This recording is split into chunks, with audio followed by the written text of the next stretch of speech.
ኢየሱስ ጎይታይ ኢየሱስ ጥዑሚ ክብርና አምላኽ ይኹን አሜን ዶ አሜን ዶ ሕጉሳት ዲኹም ጎይታ ጓሂኹም ክልዓል ኣለዎ ማዓንቲ ምኽንያቱ ልዕልት ዘሸግረኩም ልዕልት ዘጨንቀኩም ልዕልት ዝሕዘኩም ዝኾነ ጎይታ ኣለኩም ክፈርደኩም ዘይኮነስ ከበርታዓኩም ክኹንነኩም ዘይኮነስ ከጸናናዓኩም ዝመጽእ ጎይታ ኣለኩም አሜን ሃሌሉያ መጣ ኢየሱስ ንድቤቴ እየተራመደ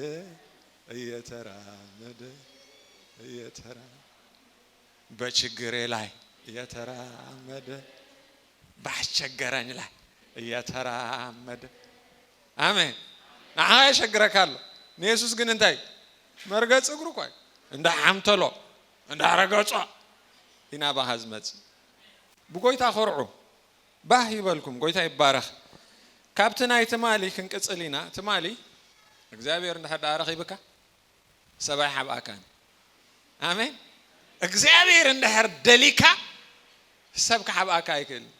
ዋላ ሰብ እንተርሐቀካ እግዚአብሔር ፖይንት ይዝገብረክ ጸውዕዎ ተባሂሉ ንዳዊት አሜን ትማሊ ዝነበርኩም ደይነበርኩም ኣለኹ ንዳዊት አይግበሮ ነቲ ዝተገፍዐ ዳዊት ነቲ ዝተረስዐ ዳዊት ነቲ መላገጽ ጎረባብት ዝኾነ ዳዊት ነቲ ሰባት ፈንፊኖሞ ዝሃደመ ዳዊት ወዲ መርገሚ ኃጢአት ኣለዎ አይበቃዕኒ እግዚአብሔር አይደለኒ ከይትለግብዎ ከይትሐስብዎ ከይትቀርብዎ ዝተባለ ስድራ ቤት እኮ ከይተረፈ ዝረስዕዎ ዳዊት ይሕዋቱ ከም ጓና ከም ጋሻ ዝራእይዎ ዳዊት እግዚአብሔር ግን ዘኪሮ መዓልተ መጺ ጎይታ ይባረክ ሃሌሉያ እዚኦም ጥራሕ ደም ደቅሃ ኢልዎ ሳሙኤል ሓደ ባሎ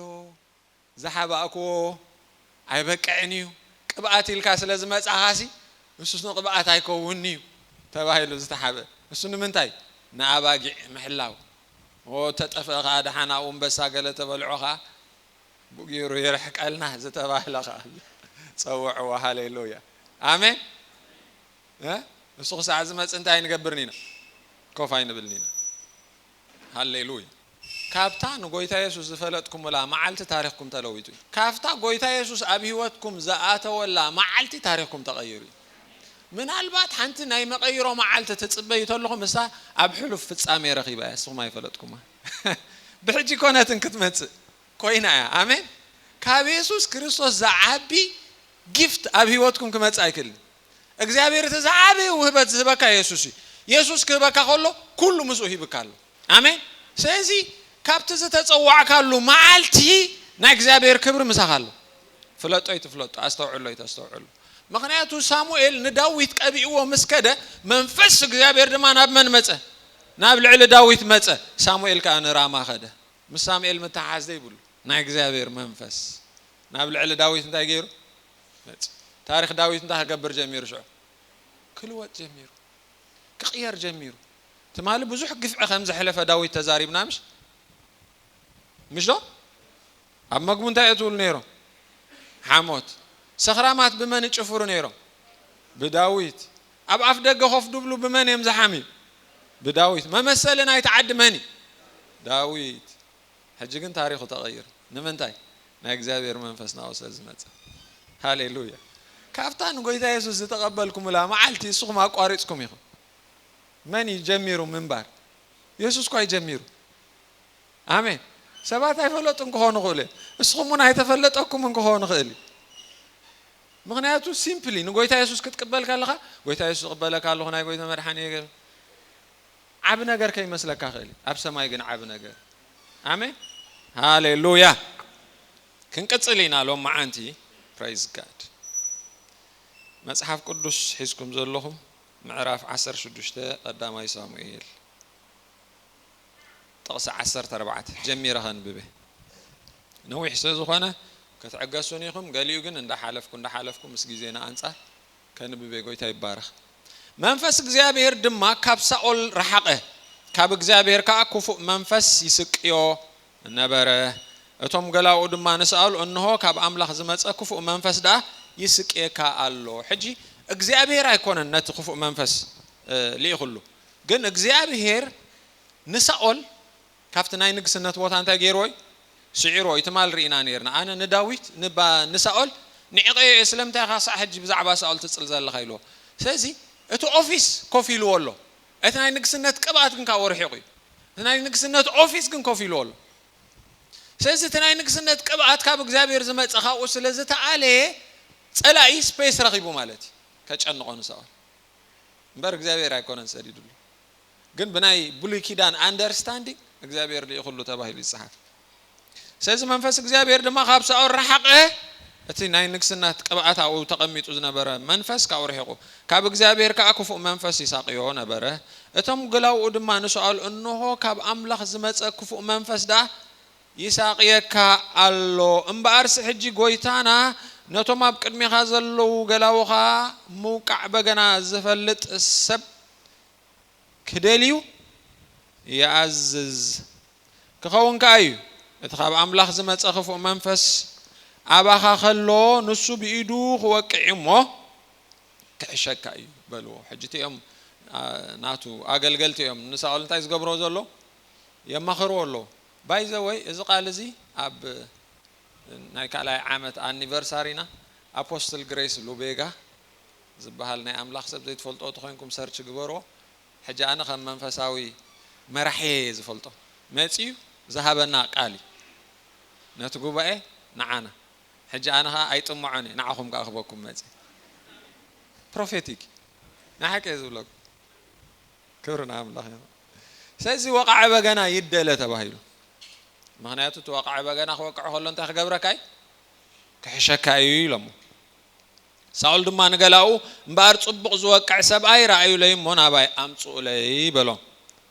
ሽዑ ሓደ ካብቶም ኣግባዝ እንሆ ወዲ እሰይ በዓል ቤትልሄም ፈላጥ ወቃዒ ርኤ ኣለኹ ንሱ ብርቱዕ ጅግና ተዋጋእ ሰብኣይ መስተውዓል ዘረባ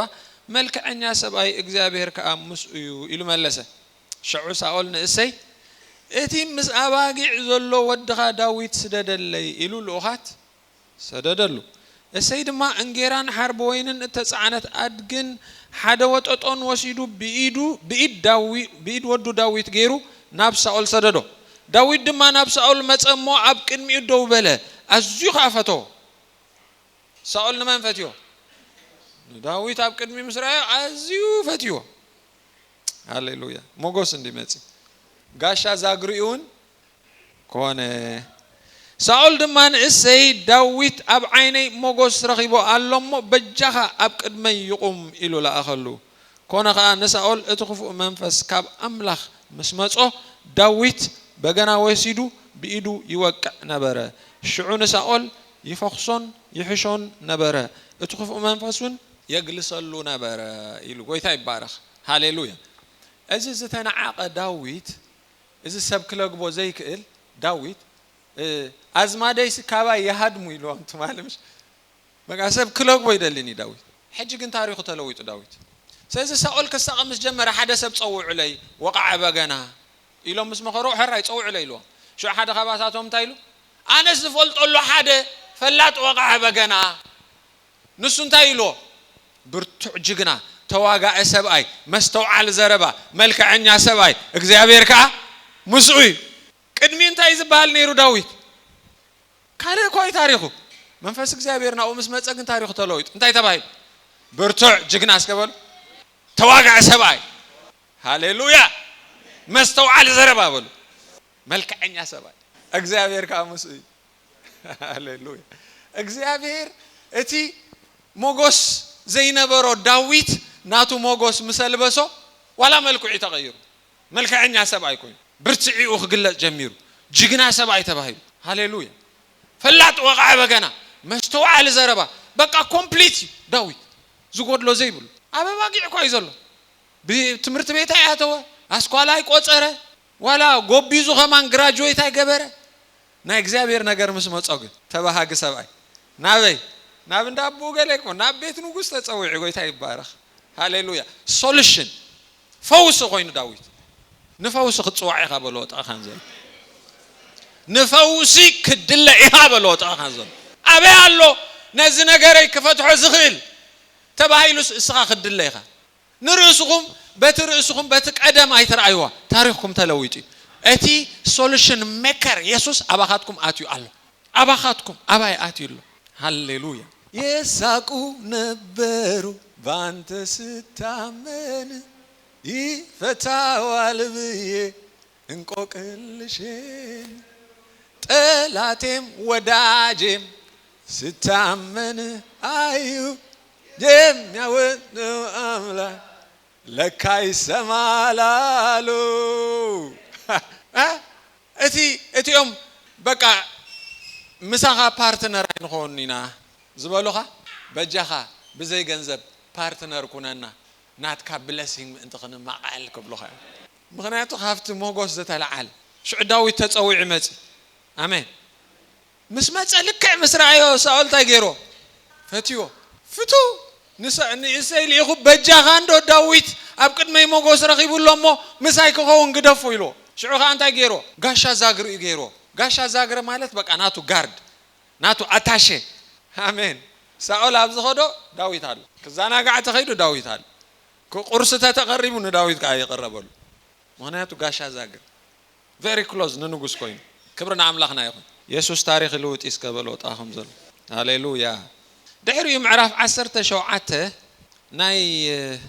ሳኦል ታሪኽ ናይ ባመኒኹም ትብሎ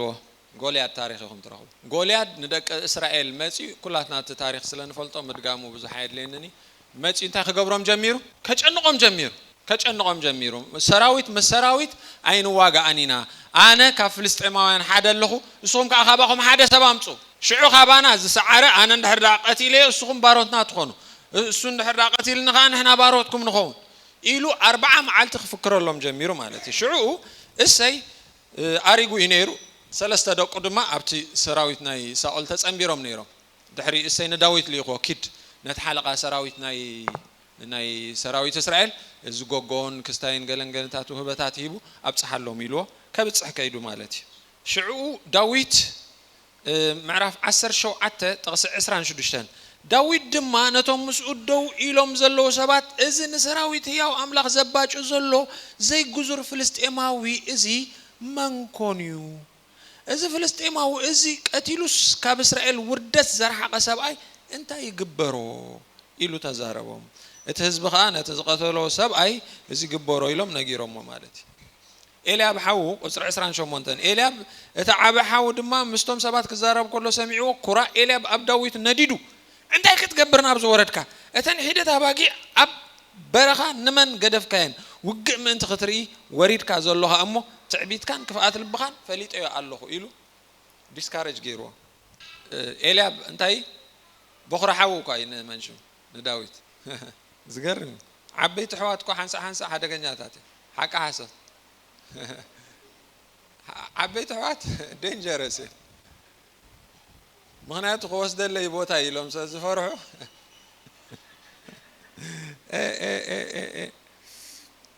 ዳዊት ድማ ሙዕጅኸ እንታይ ገይረ ቃልዶ ኣይኮንኩን ኢሉ መለስ እንታይ ዝሓተት ኮስታይ ሽግር ኣለዎ ዲ ኢሉ መሊሱሉ ማለት እዩ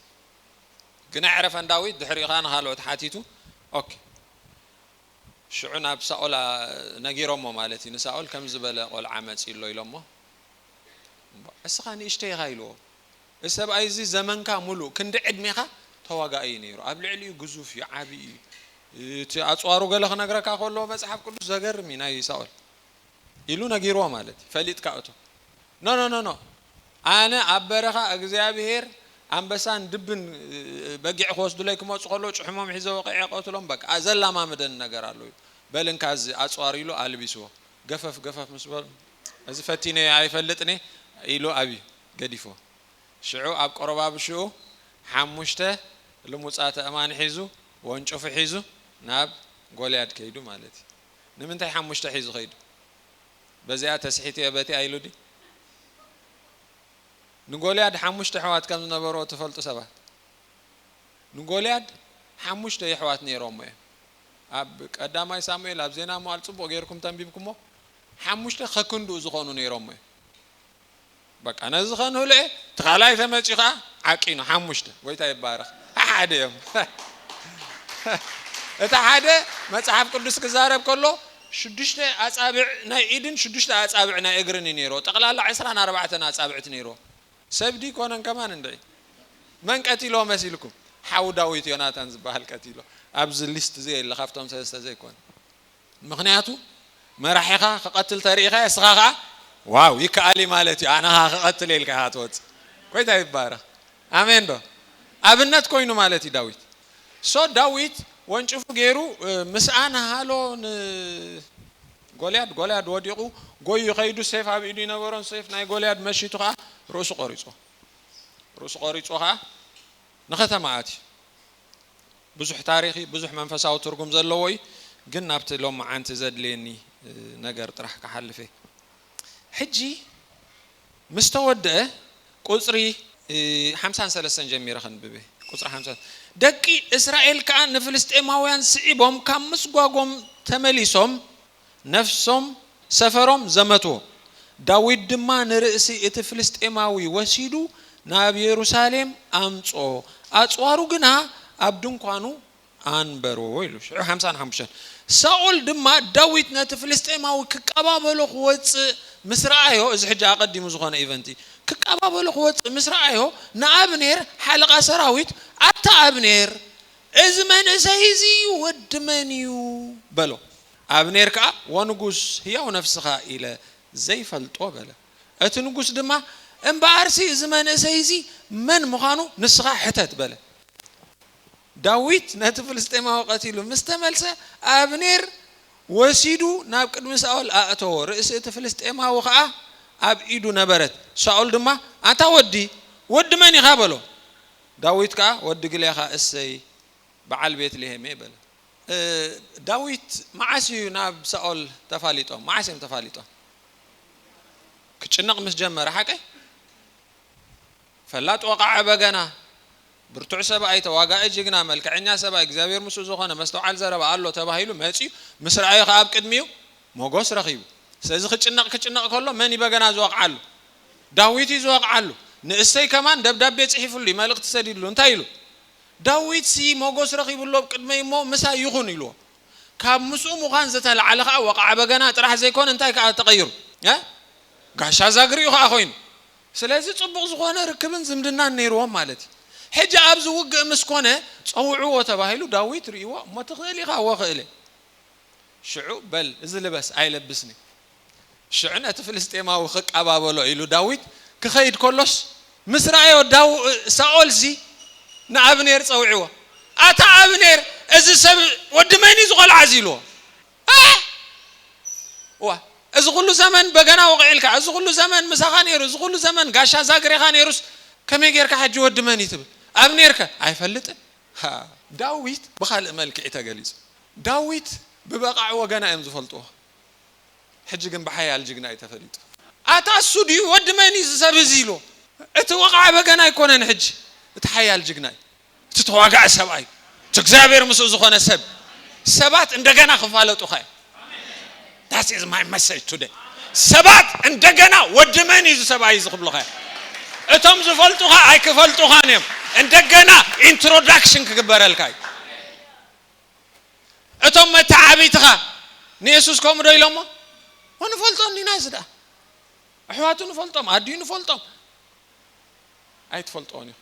أي فلتو خانم قوي تاي بارخ ودمني زبزي خطبها لي أفنير كأمتيو أي فلتني له حزوا ماتي رأست فلسطين ما وحزب كده ميتاتون سوات أتقول عود مني خايلو قوي تاي بارخ هاليلويا أنا ودي بارخا ودي إسهيلو تاريخ داوود آمين إتا أباها زلونا إجزابير كبري مستقلصة أتريل مننتك شعوخ قلت داوود أبندا سأقول كنبر كله كم وقع بجنا راح يزنبر نيرو كم وقع بجنا بق منفس ما تو بجنا وقع يخيد بجنا وقع يخيد كم زمار زفلوتها حججن كم حيال ججنا زفلوتها ساعات كمتي آمين كم برتع تواقع زفلوتها سبعي آمين نعلم زلوت solutions اللو نزعب قدمنا تقتيرو محلاف زعبينا زرحق لنا سبعي praise God هاليلويا كين ازخو انت خوينو غوليات كمصالو آمين غوليات كمصالو نغوليات مس زرر كايو كتزررو ختكيد كلخا شعي زفلت جغننتك آمين شجر نعاها مسغاغري آمين غوليات نعاها ናብቲ ኔክስት ስቴፕ ናይ መንነትካ ኣስካላኻይ ንብዙሕ ሰብ ሽግር ምሕላፍ ዝዓበየ እዩ ምስ ቁርቋሪ ዝጅምር እንታይ እዩ ዝገብሮ ናተይ ነገርሰ ኣይውዳእ እንዲ ከመይ ኢለ ዝሰግሮ እግዚአብሔር ኮ ኦፖርቹኒቲ ኮ ይሂብካ ዘሎ ምክንያቱ ስኻ ፕሮብለም ሶልቨር ኢኻ ፈታሕ ሽግር ተኮይኑስ ፈታሕ ሽግር ከም ዝኾነ ማዓሲና ንፈልጦ ሽግር ምስ ፈታሕና ንፈልጦ ዲኮነ ሽግር ምስ ፈታሕ ኮ አይና ንፈልጦ ክብርና አምላኽ ይኹን እግዚአብሔር ዓለም ምእንቲ እተኣባኻ ዘሎ ጸጋን ሓይልን ክትፈልጥ ስለዚ ሽግር ዝቕርበልካ ቻሌንጅ ሳብ ቅድሜኻ ዝቕረብ መሰጋገሪ ኢኻ ሃሌሉያ ሽዑ ሰባት ካሓቱ ክጅምሩ ኣንተ ኣብኔር እዚ ሰብ ዝመን እዩ ሃሌሉያ እዚ ካልእ ሰብ ኖሞር ወዲ እሰይ አሜን ንጉስ እስራኤል ኢንትሮዳክሽን ይዝግበር ዘሎ ጎይታ ይባረኽ ስለዚ በሓደ ገጽካ በትንእሽተይ ዓቕምኻ በትንእሽተይ ካፓሲቲኻ በቲ ክሳዕ ሕጂ ኮይንካዮ ዘለኻ ዝፈለጡኻ ወይ ስኻን ርእስኻ ዝፈለጥካያ እግዚአብሔር ግን እንደገና ንዓለም ንሰባት ንስድራ ቤትካ ንማሕበር ኣምላኽ ኢንትሮዲዩስ ክገብረካ ምስ ደለየ ቻሌንጅ ቅድሜኻ ዝቕርበልካ ነቲ ቻሌንጅ በሊዕካ ምስ ሓለፍካ ኣብ ቅድሜኻ ዓብ ነገር ኣሎ ጎይታ ይባረኽ ዓቕምኻ ስለ ዝኾነ እግዚአብሔር ዝቕርበልካ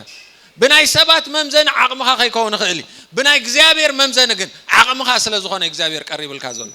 ንዑ ምስ በላዕካ ክትብርትዕ ኢኻ አሜን ካብ ሕጂ ንኔው ንቻሌንጅ ንሽግር ንሕፅረት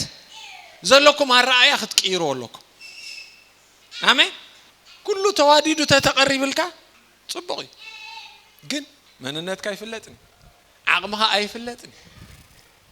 እግዚአብሔር ደሊ ዘሎ ግን ዓቕምኻ ክፍለጥ ይደሊካ ዘሎ ዳዊት ክንደይ ዓቕሚ ነይርዎ ሽዱሽተ ኣው ተጠቂሱ ዘሎ ፈላጥ ወቃዓ በገና ብርቱዕ ጅግና ተዋጋእ ሰብኣይ መስተውዓል ዘረባ መልክዐኛ ሰብኣይ እግዚአብሔር ከዓ ምስኡ ዝኾነ ሰብኣይ ሰባት ግን ብምንታይ እዮም ዝፈልጦ ንዳዊት ብምውቃዕ በገና ጥራሕ እዮም ዝፈልጦ ድሕሪ ጎልያድ መዝሙር ተغيركو ምዕራፍ 18 ጥቅስ 7 እተናንስቲ ከምዚ ኢለን እና ደረፋ ተቀባበላ ሳኦል ሽሑ ዳዊት ግና الفقتله ናሽናል ሂሮ ካብ ምጉሳ ያባጊዕሲ ናብ ናሽናል ሂሮ ተغيሩ ዳዊት ሃው እግዚአብሔር ግን ንዳዊት ኣብ ግሉ ኣብ ሕልፍኝኡ ዘላማመዶ ምልምማድ ነይርዎ አሜን ቅድሚ በሃገር ደረጃ ዓብ ነገር መፍታሕካ ኣውልቅኻ ኣብ ክሽነኻ ኣብ ገዛኻ ኣብ ሕልፍኝኻ ናይ እግዚአብሔር ሓይል ናይ እግዚአብሔር ዓቕም ተለማመዶ አሜን ድሕሪ ኣብ ኣደባባይ መስዋዕኻ በቃ በሓይል ክትግለጽ ኢኻ ጎይታ ይባረኽ አሜን እግዚአብሔር ግን ከምዚ ዓይነት ሓይልን ዓቕምን ሕጂ ዳዊት ኣይኮነን ዘረባና እቲ ንሕና ብክርስቶስ ዝኾናዮ መንነት ዳዊት ከም ዳዊት ኢና ንዛረበሉ ዘለና ኣነ ግን ንክርስቶስ ካብ ዝቕበለላ ሰዓት እቲ ናይ ክርስቶስ ጅግንነት እቲ ናይ ክርስቶስ መልክዕ እቲ ናይ ክርስቶስ ሞጎስ እቲ ናይ ክርስቶስ ተቐባልነት ኣባይ ኣቲ አሜን ዶ ትማል ክንዛረብ ከለና ጎይታ ኢየሱስ እንታይ ኮይኑ ይሞይቱ ኣነ ኮይኑ ይሞይቱ ኢልናምሽ ኣነ ኮይኑ ይሞይቱ ስለዚ እቲ ናተይ ሕፅረታት እቲ ናተይ ድኻማት እቲ ናተይ መርገም እቲ ናተይ ገለመለ ኩሉ ሒዞ እንታይ ኮይኑ ሞይቱ ዶ ተሰቂሉ ሽዑኻ ሞይቱ ሽዑኻ ተቐቢሩ ሽዑ ክትስእ ከሎ ግን ነቲ ሽግራት ሒዞ ይተስእ ነቲ ሽግራት ኣው ይተሪፍ ምስኡኻ እንታይ ገበረና ኣተንስኣና በቲ ዳሕራይ ዘመናት እቲ ብሉፅ ሃብቲ ክብሮ ኣባታትና ምእንቲ ክገልጽ ከዓ ምስኡ ኣቐመጠና ኢሉ ጎይታ ይባረኽ ሃሌሉያ ሕጂ ኣብዛ መስርሕ እዚኣ ዝተኻየደት ነገር ኢሎም ማዓንቲ ክገልጸልኩም ደሊ ኣብዛ ምስኡ ከዓ ኣተንስኣና ኣብ ዳሕራይ ዘመናት እቲ ብሉፅ ሃብቲ ፀጉ ኣባታትና ምእንቲ ክገልጽ ከዓ ምስኡ ከዓ ኣቐመጠና ትብል ምስጢር ክገልጸልኩም ደሊ ኣለኹ ማዓንቲ ኣብ ኤፌሶን ምዕራፍ 2 ክወስደኩም ምዕራፍ 1 ክወስደኩም ጎይታ ይባረኽ praise god ኤፌሶን ምዕራፍ 1 ካብ ጥቅስ 17 ኣምላኽ ጎይታና ኢየሱስ ክርስቶስ ኣቦ ክብሪ ብፍልጠቱ መንፈስ ጥበብን መንፈስ ግላጽን ምእንቲ ክህበኩም እሞዒንቲ ልበንኹም በሪሁ ተስፋ ጽዋዕ እንታይ ምዃኑ ሃብቲ ርስቲ ክብሩ ኣብ ቅዱሳኑን እንታይ ምዃኑ ክትፈልጡ እጽሊ ኣለኹ ኦኬ ካብ 19 ይቀንዳ አገዲስን ዘሎ ኣምላኽ ንክርስቶስ ካብ ሞታት ኣተንስዩ ኣብ የማኑ ኣብ ሰማያት ምስ ኣቐመጡ ኣብታት መጽኡን እምበር ኣብ ዓለም እዚኣ ጥራይ ዘይኮነ ኣብ ልዕሊ ኩሉ ሽመትን ስልጣንን ሓይልን ጉይትነትን ዝስመ ዘበለ ስምን ምስ ኣርኣሶ ነቲ ሕልፊ ዘለዎ ዓብ ሓይሊ ኣባና እንኣምን ዘሎና كم سلطان حيلو أب كريستوس جبرو جبري نسخاتكم أنتي مهانو كتفلتوا أصليلكم الله حجي كاب عسر شعات تقص عسران حدا سلسة تقصي تلاقي بوسلزلو أفت تقرني أنا مفتوح قرب يشجركاي كفتح لكم كرداكم أملاخسي يسوع كريستوس كاموتات أتنسيو أبي مانو مس أقمتو قبل علو كل شماتن سلطانن حيلن قويتنتن زي سما زبالة سمنكا مس أرأسو أبدا حجز العالم تحت يكون أبتات متسون علو كله أقمتو حجز حلف زلو عبا حيلي كم سلطان حيلو أبانا أن أمن زجبر زلو إلو انتي مالتي مسيلكم ترجم أبانا أن أمن زلونا زسرح حيل الله آمين دي مس يتحاوروا أبانا أن أمن زلونا كم سلطان حيلو زسرح حيلي الله إذا بلدلو كم دي زللو أبانا أن أمن زلونا sorry أفتح مودات أبانا أن أمن زلونا كم سلطان حيلو أب كريستوس زجبرو جبري أبانا أن أمن زلونا كم سلطان حيلو أب كريستوس زجبرو جبري نسخاتكم أنتي مهانو تفلتوا صلي الله كم يزلو نتا حلف زلو أب حيلي حلف زلو اسكبل أب حيلي أباي زعمن زلخو كم سلطان حيلو أب كريستوس زجبرو جبري أنت أي مالتي مسيلكم دبل الله أجزاء بيرسي فترة كفتر كله حيل تتأكيمه ده وحيل تتأكيمه أجزاء منفس أجزاء كعب العلمايات يزن بره شعها أجزاء برهان يخون بلا برهان كأخونا سماين مدر أبو زلخو كلهم فتير أجزاء حجز الزارب ولا زلوجن أجزاء أملاخ نكرسوس كتنسو أخلو أتنسيو أبي ما نخق أمت أخلو زتت أكمل له حيلي إذا زارب دلو السنة يتنسى حيلي بهالقوي تاي بارك أجزابير أملاخ نيسوس كريستوس كموتا تنسيو لعلو كل شماتن حيلن سلطانن قويتنتن زسمة زبالة السمن كرسو خلوسي زتت أكمل له حيلس كمتي أفترة زتت أكمل له حيل زي كونس حلف زلوا عابي حيلي بهال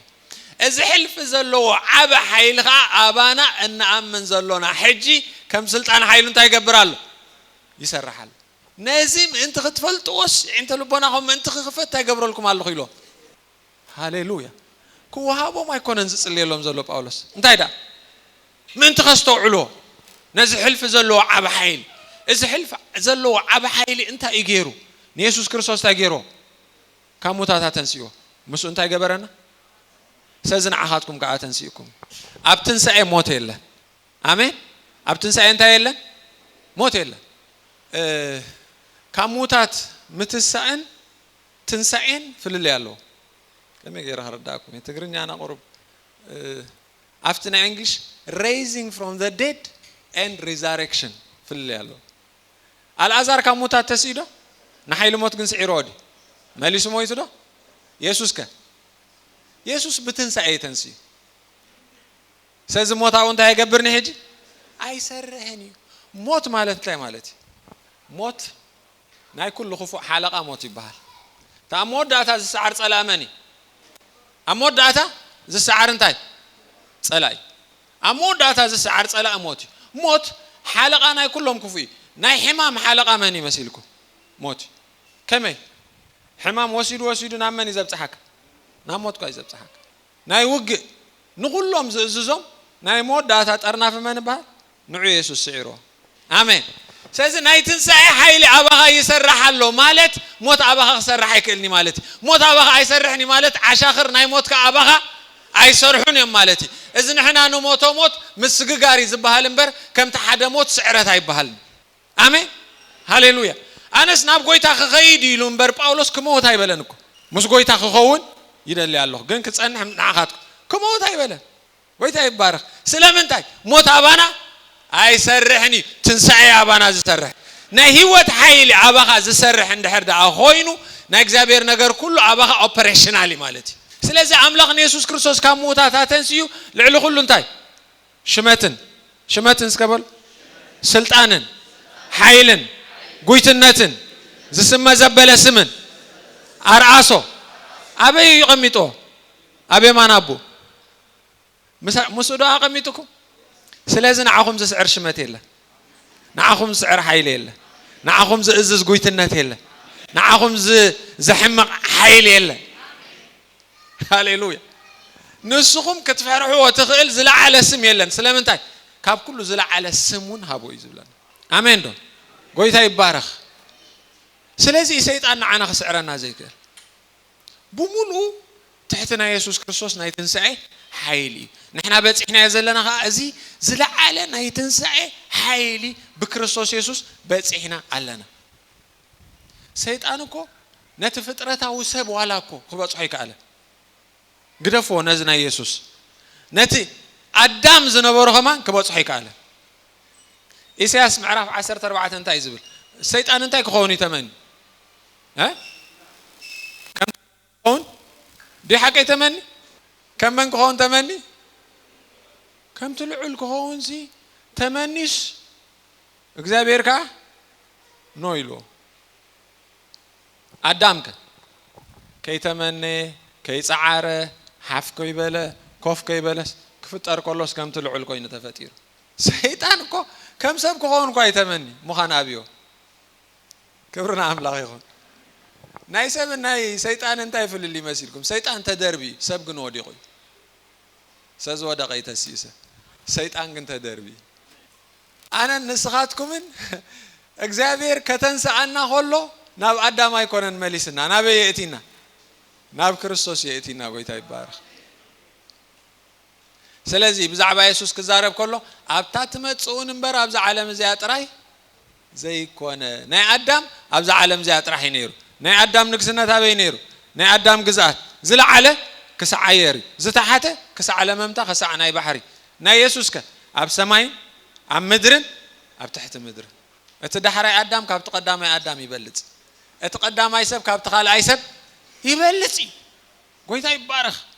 ሃሌሉያ ስለዚህ መንነትኩም እቲ ትክክለኛ እስኹም ዝኾንኩሞ ምዃን እግዚአብሔር ክገልጾ ደሊ አሉ ካብትን ኢየሱስ ክርስቶስ ዝተቀበልኩም ሙሉ መዓልቲ ተቀቢልኩም ወይኹም ሰባት ግን አይራእይዎ ንስኹም ዋላ አይራእኹም ስድራ ቤትኩም ዋላ አይራእኹም ሕጂ ግን ሲዝን መጽኢሎ ጎይታ ይባረክ እግዚአብሔር ነገርኩም ክቅይሮ ደሊሎ እግዚአብሔር እቲ ናይ ትንሳኤ ሓይሊ አባኻትኩም ክረአይ እሞ እቲ ኣብ ቅድሜኹም ዘሎ ጎቦ ጎልጎል ምስኮነ ወዲ መን እዚ ሰብ እዚ ክትበሃል ይኹም ሽዑ እንታይ ክበሃል ወዲ ትልዑል አምላኽ እዚ ዳ ጴንጤ እንድዩ አታዞም ጴንጤስ ገለሎም ክበሃል ጎይታ ይባረክ እቲ ናይ ባሕቀ ዝብለኩም እቲ ዝተናዓቀ ዝተዋረደ ሽም ናይ ክርስትና በአይን በአኻትኩምን ግን ሕጂ ክናአዲ ክበሃጊ ክድለይ ጎይታ ይባረክ ዋይ ስለምንታይ እስኻ ዲስፕሌይ ናይቲ ናይ እግዚአብሔር ሓይልን ክብርን ስለዝኾንክ እቲ ሕልፍ ዘለዎ ዓበ ሓይሉ አባና እንአምን ዘለና ከም ስልጣን ሓይሉ ኣብ ክርስቶስ ዝገበሮ ግብሪ ታብ ክርስቶስ ዝገበሮ ግብሪ ስለምስ አባኻስ ይገብሮ አሎ ሃሌሉያ ሃሌሉያ ስለዚህ ምድራው ነገር ከሕዘካ ይብሉ ከሕዘካ አይከልኒ ጎይታ ይባረክ አሜን ነስኻ ቀዳማይ እንበር ዳሕራዋይ አይኮንካ ንምንታይ ክርስቶስ ስለዘለክ ርእስ እንበር ጭራ አይትኾንኒኻ ተለቃሕ እንበር አይትለቃሕኒኻ ሰባት ናባኻ መጽኦም ሶሉሽን ክደልዮም ጎይታ ይባረክ እንደ ሕጂ እንዳ ጠንቋላይ ዝኸዱ ሕጂ እንዳ መተተኛ ዝኸዱ ጽባሕ ግን ናበዮም ክመጹ ንዓዘምረልና ቸርች ባውሰደና ክንሪኦ ደሊና ኣለና ክብሉ ክመጹ ኸ ወደይ ከም ዝኾይኑ ንዓባ ጸልየሉ አዩ ሬዲ ክብርና አምላኽ ይኹን ሃሌሉያ እስኻ ኸድካ ትብሎ ጎይታ ይባረክ አገልገልቲ ኮንካ አንተ ክትጽውዕሾ بعلها يا خاطخي آمين نوزر ولا أنت أب جزانا كمان أم بس عند بن مسيم نيرو سلالي عدربي يومي هو is he من is زي جزر فلسطيناوي نسبة عملا خزباتشو مبيج أو زترفلو سيزني as a generation is قويت هاي بارخ as a generation is كبرت ناي كريستنا ناي كريستوس سم restore زجبر generation قويت هاي بارخ restore زجبر generation آمين نجار يلوت إذا الله حجي حوات آمين كبرنا أملاخ يقول ناي church كبري restoration زي ما سألوا زلوا زماني be ready أب نيجيريا قدم كوم ينير حجي تاريخ تلويتي تاريخ أب church ወልዋል ናይ ሰድያ ንኽኸውን ሓደ ኣገልጋሊ ኳሊፋይድ ክኾናሉ ሰድያ ንኽሰርዕ ዝብለኩ ሽዑኹም ምስተዋሃቦ እግዚአብሔር አምላኽ እነዚህ ክብረት እዚ ስለ ዝሃብካን የመስግነካ ኣለኹ እንዳበለይነት ሰድያ ዘብለሉ እዚ ሞጎስ እዚ ስለ ዝሃብካን የመስግነካ ኣለኹ ምክንያቱ ኣብ ቤት እግዚአብሔር ከተገልግል ክብረት ሕጂ ግን ተናዓይቀሉ because እቲ ሓቀኛ ናይ እግዚአብሔር መንነት ኣብ ማሕበሩ ኣይተገልጸን ስለዘሎ ሎማ ዓንቲ ግን ንስኻትኩም ነዛ ኣሳይመንት እዚ ተጸውዒኩም ኣለኹም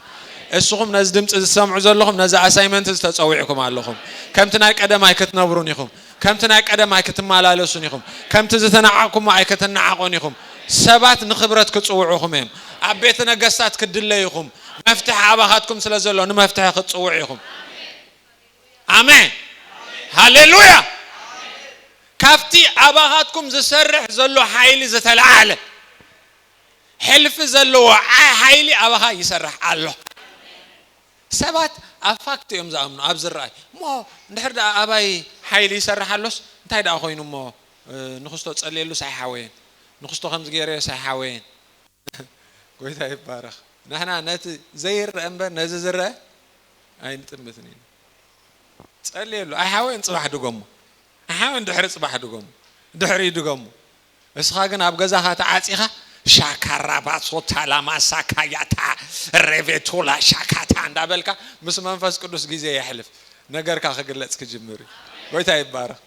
ሰብ እንታይ ዝፈርሕ ተዘይ ኮይኑ ኸይሊ ዝፈርሕ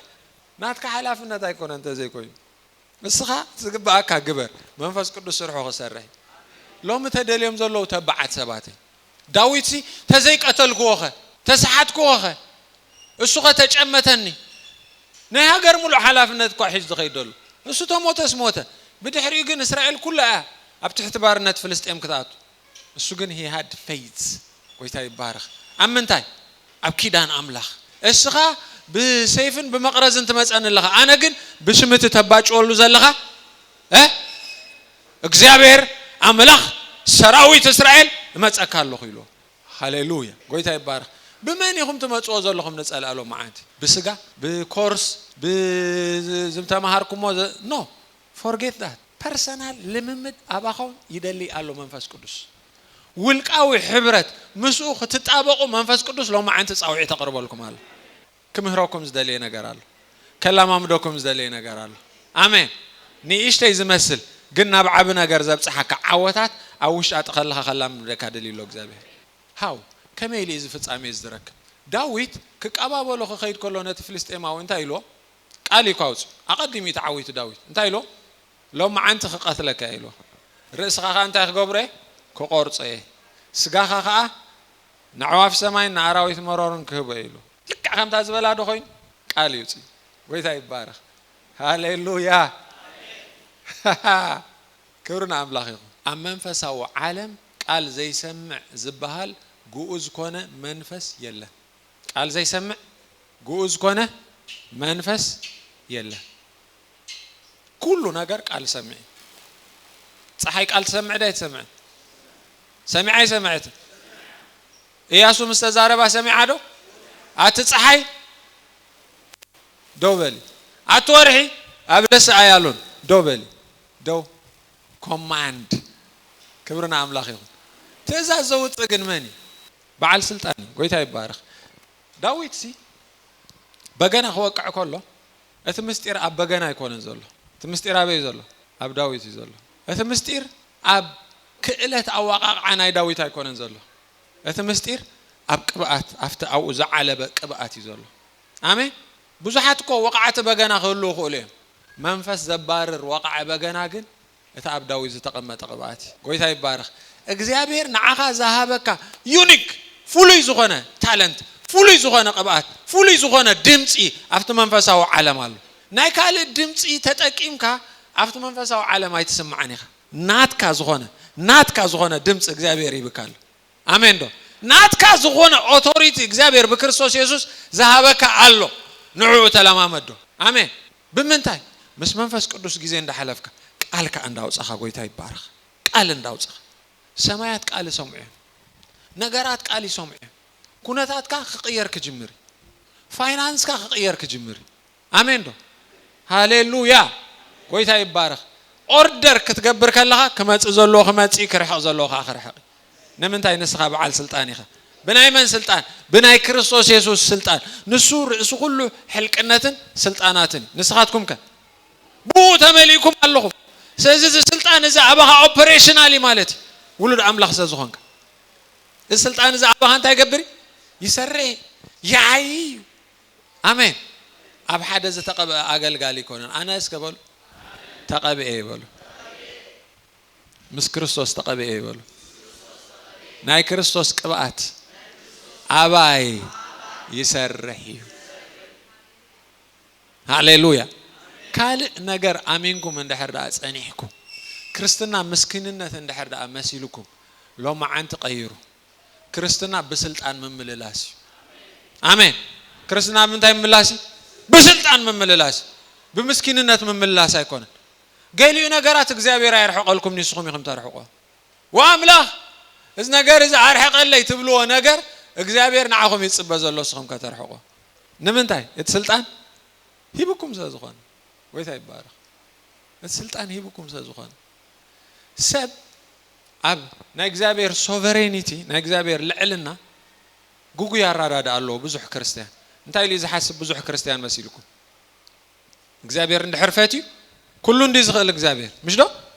ኩሉ ዝኽእል ስለዝኾነስ እሱ ሲፈልጦ እዩ ንሕማመ ይፈልጦ ንሽግረ ይፈልጦ ንዝሓልፈ ዘለኹ ይፈልጦ ስለዚህ እግዚአብሔር ኩሉ ዝኽእል ስለዝኾነ ተፈትዩ እሱ ዝኽልክሎ የለን ከልዕሎ እዩ ድሕር ዳ ፈቂዱ ፈቂዱ መን ጠጦ የብሎ ንፍቃዱ ሮንግ ጌጋ እግዚአብሔር አባኻ ሰናይ ጥራሕ እዩ ፈቂዱ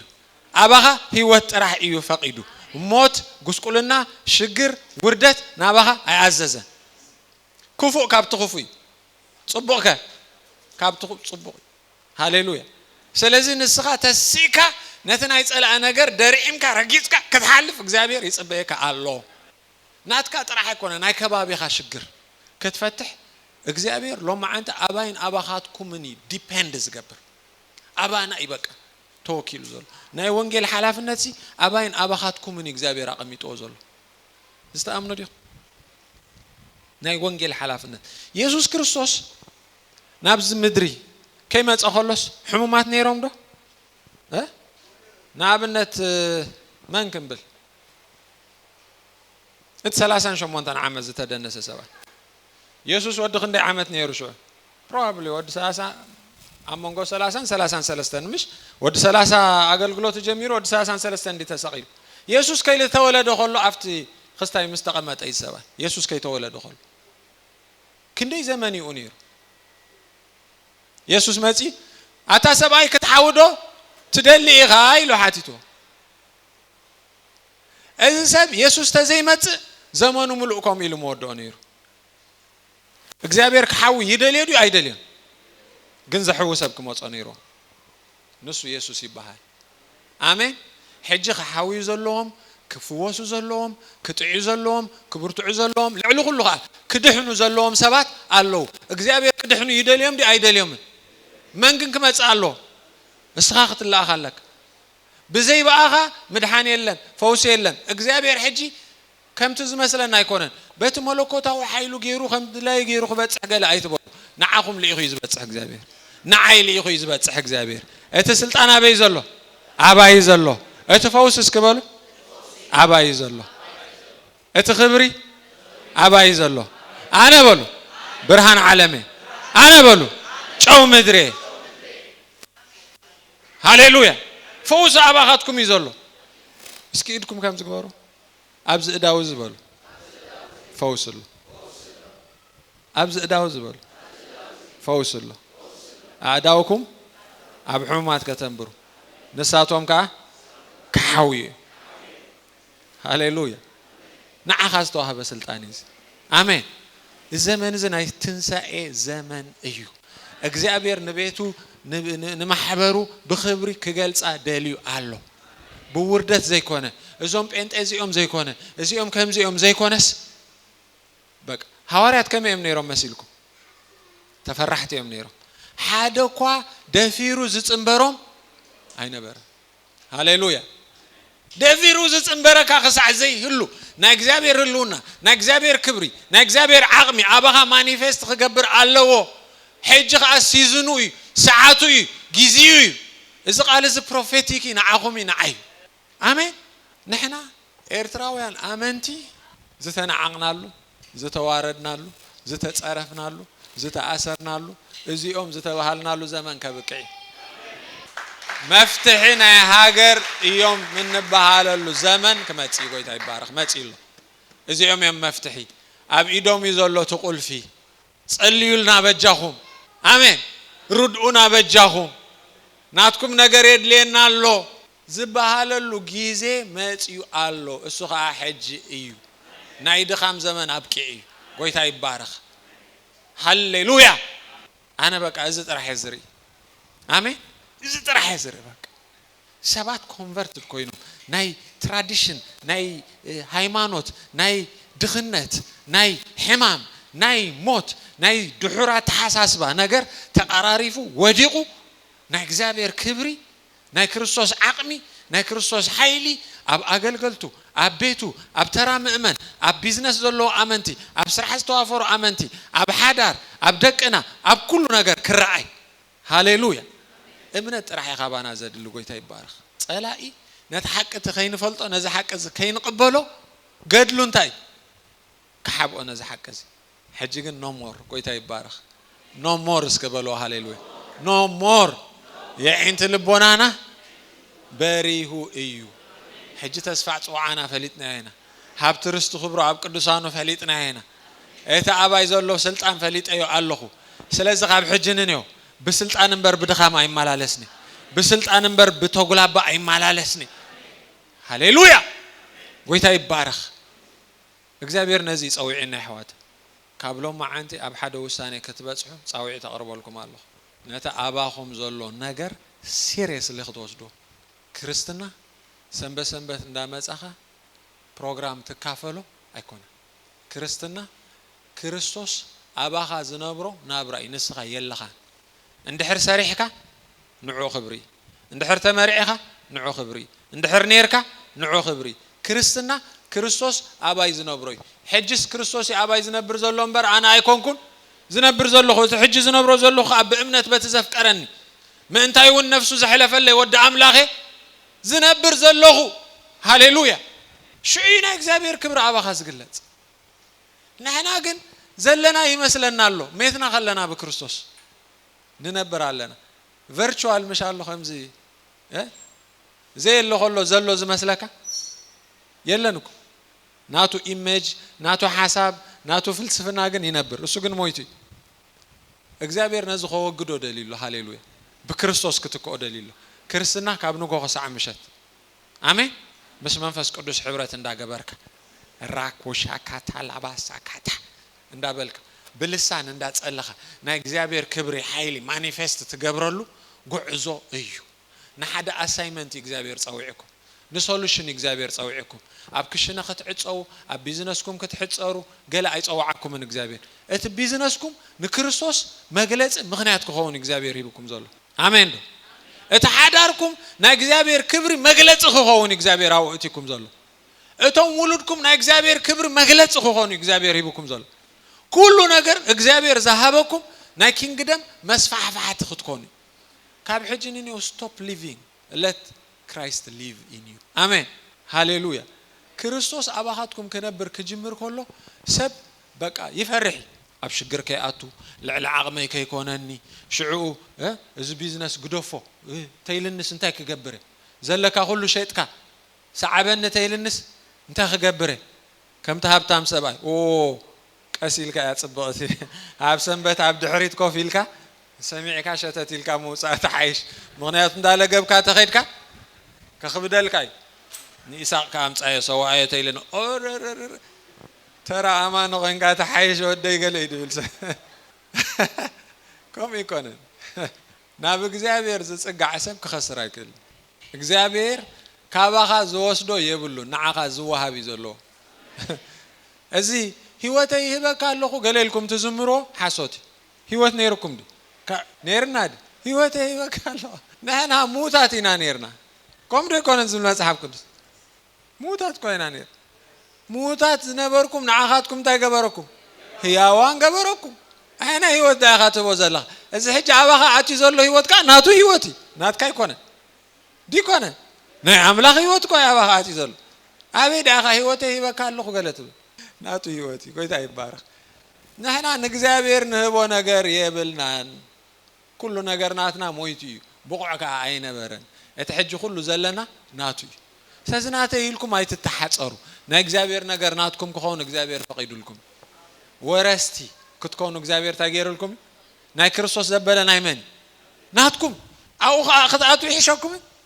ናይ ክርስቶስ ዘበለስ ናይ መን ናትኩም ሃሌሉያ ጎይታ ይባረክ